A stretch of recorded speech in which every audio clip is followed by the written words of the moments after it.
Salam à tous et bienvenue sur Maroc 24. N'oubliez pas de vous abonner et d'activer la cloche pour ne rien manquer de nos prochaines vidéos.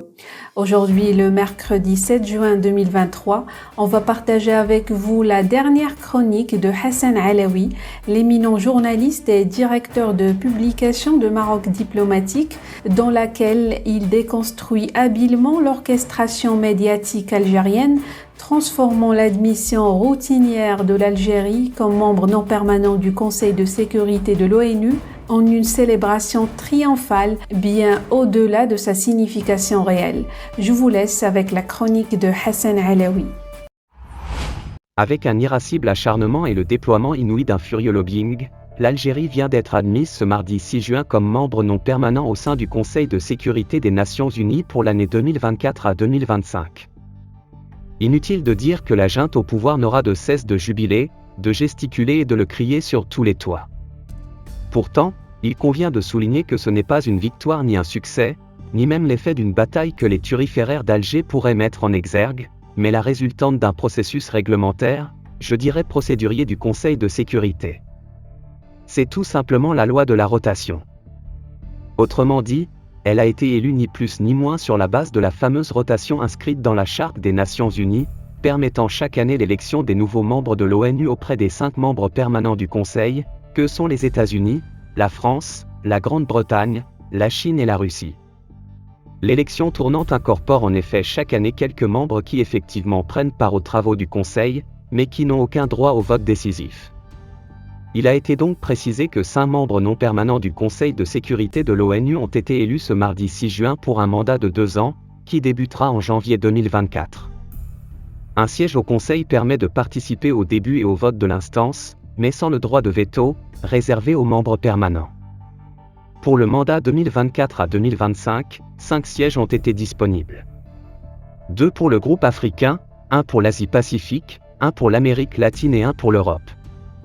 L'Algérie a décroché la timbale, et n'en doutons pas, ses dirigeants et sa presse crient d'ores et déjà victoire, alors qu'il s'agit de la mise en œuvre d'une formalité qui ne confère aucune qualité particulière ni justifie un quelconque triomphalisme.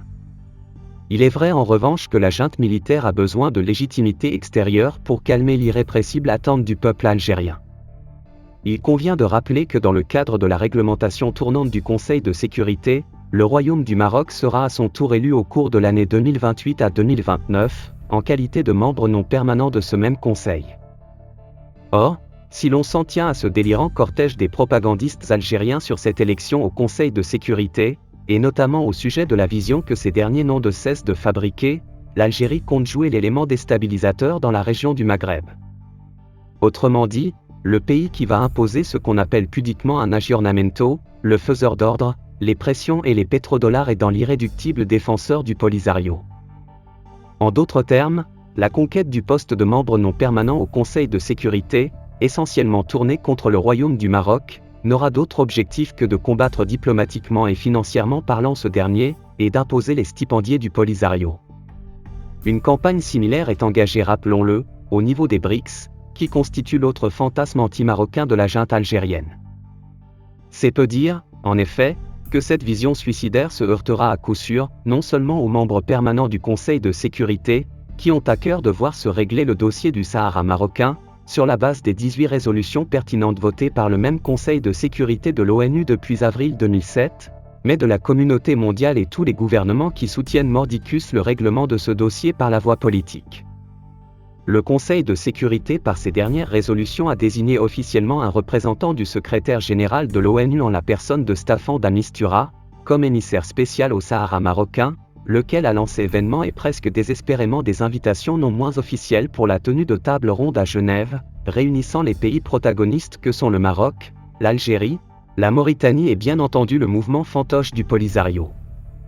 Ce processus de rencontres qui ne sont pas des négociations a été boycotté, combattu même par l'Algérie, en violation flagrante du droit, de la légalité ou simplement de l'engagement de ce dernier pays qui est devenu le principal saboteur de la loi internationale et des résolutions, 18 en tout, du même Conseil de sécurité. Force nous est de souligner que l'élection de l'Algérie comme membre non permanent au Conseil de sécurité ne saurait nous laisser indifférents.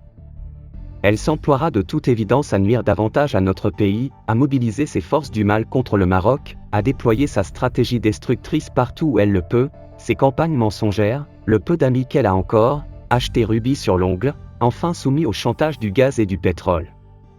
Le Conseil de sécurité deviendrait-il ainsi le nouveau théâtre de ce jeu de massacre auquel Boumedienne, tout à sa hargne contre le Maroc, nous avait autrefois habitués, demeurait l'héritage de l'armée et de Tebboune? Fort de sa légitimité historique et de ses droits, le Royaume du Maroc bénéficie bien entendu au sein du Conseil de sécurité et des Nations Unies d'un ferme et puissant soutien de ses alliés, qui ne céderont jamais à la paranoïa algérienne. Ils seront appelés à dénoncer les agissements de l'Algérie, violeuse des résolutions du même Conseil de sécurité, irrespectueuse et plus que jamais expansionniste. Pour rester informé, je vous invite à regarder les vidéos Maroc 24 qui s'affichent sur votre écran.